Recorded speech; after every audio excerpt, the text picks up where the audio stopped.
So a couple of weeks ago, I did a video about Tim Bowness and the reasons why I think he's a really accomplished, underrated artist. And I mentioned in that video the 10th anniversary reissue of the Memory of Machines album. And that came out this morning. I've listened to it a couple times side by side with the original mix. So, just wanted to give a few thoughts about that new version and about some of the differences. As always, I'm Hans from Electric Brain, Electric Shadow. We are a contemporary art rock project that values melody and texture. So if you're a fan of Bowness and Erra's work, check us out on Bandcamp or your preferred streaming platform. So first of all, if you're not familiar with the underlying album, it was a collaborative release between Bowness and Giancarlo Erra, who's known primarily for his project No Sound. Originally, it was released under the project name Memories of Machines and the album name Warm Winter. As far as I can tell, it's now, the artist is listed now as Giancarlo Erra and Tim Bowness. The album name is Memories of Machines. And Erra has a particular way of using synthesizers and keyboard textures that's very kind of rich and enveloping and a little bit hallucinatory, kind of slippery. And it has a very distinct sound that makes a lot of his work readily identifiable, right? He has a particular kind of texture that is his. He's also very good he's very good at doing, kind of rich melodic leads. It's kind of cliched and obvious to compare prog rock guitarists to David Gilmour, but I think he does do the kind of stereotypically Gilmour-esque thing in a very effective way with a fairly distinct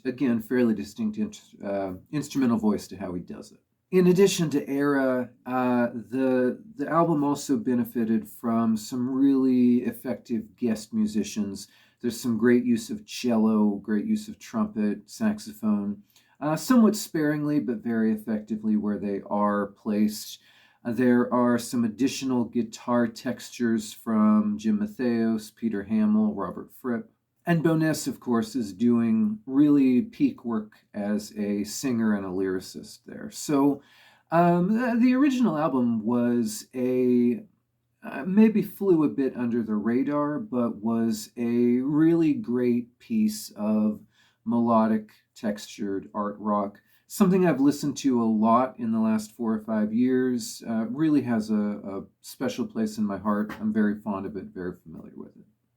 As far as this new release goes, if you don't know the backstory, the 2012 original release was mixed by Steven Wilson.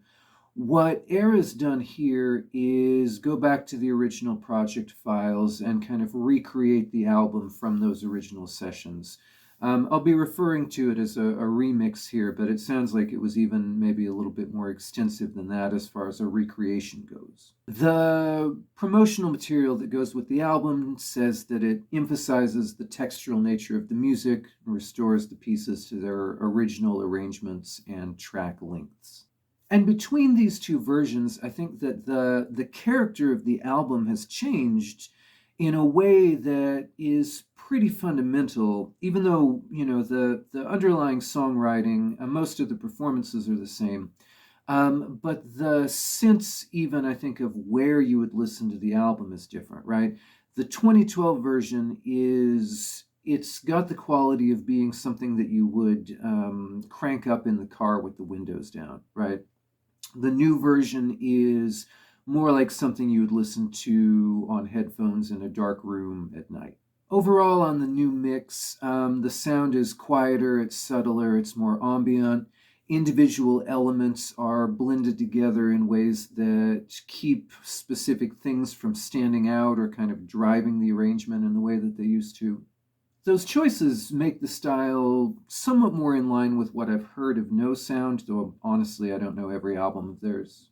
The sense that I had listening to the new release in some ways was subtractive as much as additive, by which I mean that certain elements which were very present in the listening experience of the original are either absent or they're blended into a background role.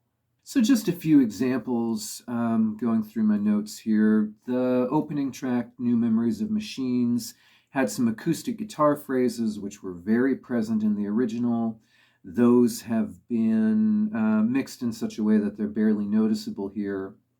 The second track, Before We Fall, has an electric guitar arpeggio that comes in on what I guess you'd call the chorus, though it's not quite a chorus, but has an electric guitar arpeggio that comes in that kind of adds some dynamic layering, also some background vocals that come in. Those elements have really kind of been blended in so they jump out less. The biggest change is probably to the song Warm Winter, which in the original mix was very dominated by some fairly loud rock-style drums and a big guitar solo that kind of comes in very abruptly. You know, you have this sort of first note wall of sound that jumps out. Those elements are pretty much gone. The drums and the guitar leads really only come in at the very end of the song, and they're blended into almost kind of a ghostly mass, right? So the effect there is that the song does still crescendo, but it does so in a more abstract textural way rather than crescendoing in the manner that a conventional rock song would.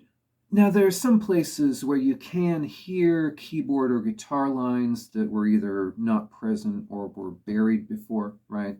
There are some bits that register as new musical information, but in most cases, the sound in general is much less about individual elements standing out, more about kind of a general mass of texture and sound. Honestly, in a couple cases, that may have had the effect of homogenizing things a bit. For instance, the song Lucky You, Lucky Me. On the original, the keyboards have a very kind of mellotronish quality. Here, they're either, I don't know if they're rendered with a different patch or if they're just mixed differently, but they sound a bit more like a generic pad. In the song Something in Our Lives, there's a piano line and some clean electric guitar, which were very distinct from each other on the original. Here, again, they've been mixed so that they almost kind of sound like the same instrument, kind of blend into each other. As far as which is better, I mean, like I said earlier, the differences in the versions really kind of turn these into different styles of music. Probably most people who are into No Sound or Bowness's work or most contemporary prog rock probably will regard the new version as an improvement. I'd say that's especially true if you're somebody who is very bothered by loudness and compression.